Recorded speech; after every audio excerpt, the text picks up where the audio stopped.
There you go.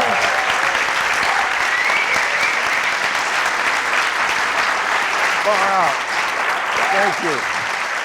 You actually never showed Leatherface to the other actors before they were in scene with him. Is that right? That's right. Okay, so did they all react like you expected, or do you have to do many? Was like a first take, or you have to do a lot of takes until you get the right thing? The reaction, I probably shot the reaction shot first. I know I did that in the case of the other character, Jerry, and scared the hell out of him when he saw the guy. And rehearsed the scene, and Leatherface comes out, and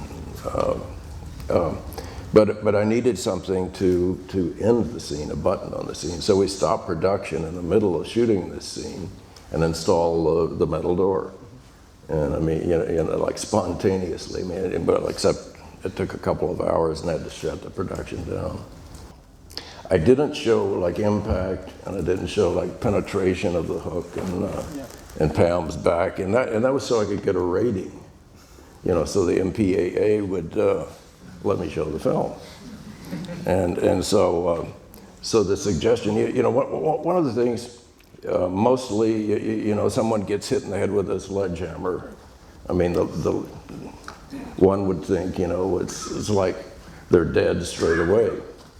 But I was thinking of the mechanics of it. That a piece of skull shard would go down and punch the brain, and that the body would convulse.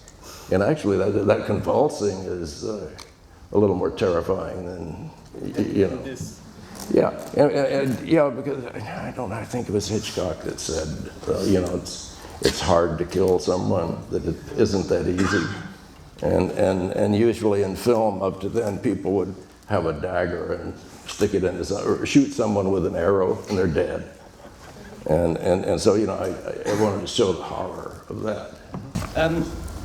Do you do the storyboards? Is it important to do storyboards before, or does it come like during shooting, you just come up with the ideas and do it on the spot? I hate storyboards. I mean, I have to do them sometimes but for some special effects shots so they can budget them. And we can talk about how many elements are in them. But I would prefer to walk out onto a set and click together. They didn't want me to do that scene. They said, you can't do it, it'll take too long. How will you do it? It was like a magic trick of, he should be hanging from wires, but if he's hanging from wires, I can't put him through the window. And so, so the little boy he's suspended from the back, and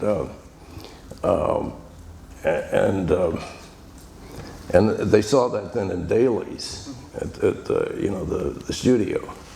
And after I shot that and they saw the dailies, then when I was working with the actors, they would send messages down to me saying, tell that guy to get on and don't spend too much time on the dialogue bullshit, and so he can do more stuff like this. But without the dialogue bullshit, no one cares about the characters.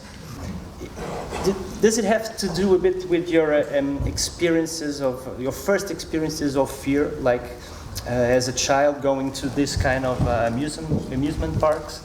Yeah, I used to be, I was terrified of clowns in the darkness of amusement parks. The sideshows, the things that really got people to come to the circus, to hit the sideshows first. And go. I love going to the fun houses when there were carnivals that traveled around. But yeah, I had a strange experience that when I was a very small boy, and that was it was a large family, so there would be a funeral every week, and I think some of what explains me in my sense of irony when it comes to fear was going down to the funeral home to see some, I don't know, friends of the family, and I was, you know, looking at these two long silver boxes, coffins that were way down at the end of one room, and my mother and father and some other family members were down there, and I wondered, why can't I go down there? See these people that were friends yesterday, and now they say they're sleeping. Well, so why are they sleeping in these boxes? And so anyway, I was fortunate enough not to have to go down there, but then I found out that the boxes meant the end. You know, it meant termination. And then a week or two went by, and someone else croaked in the family, and we went back to the mortuary, and I was with two of my relatives, and they went in this big room full of all these boxes, these big coffins that were all puffy and shiny and all, and they were looking at, and they were saying, like, now when I die, I want that one. It was like they were picking out a car or something, you know? It was like going to a car park or something, buying a new car. And by then I knew all of this meant the end. Someone between a couple of weeks later, you know, had said, you know, that's pretty cool. I don't know what that means, but I hope this is not falling on our heads. me too. You know, that the world will come to an end one day. Well, then I, you know, associated that with, you know, I mean, I was from here like this tall, and you know, you mean we won't go on forever? And so anyway, so they were talking about their new car or their new coffin, or, you know, I want this one and that one. Oh, geez, that thing was just beautiful. And I started backing up. I was really, this was disturbing the hell out of me. And I backed up, and I found that I was backing into a dark room. And now I could see them through an aperture, talking about their, you know, their wonderful boxes. And then I remember reaching up, trying to find the light switch for the room. And I flipped the switch on, and the fluorescent lights went blink, blink, blink, blink. And the room lit up really brightly.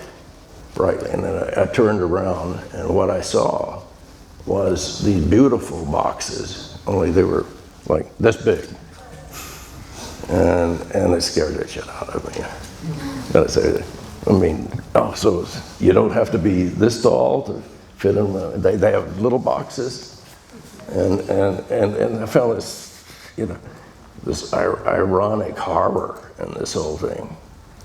And I think, you know, I think that's may explain some of my strange sense of humor.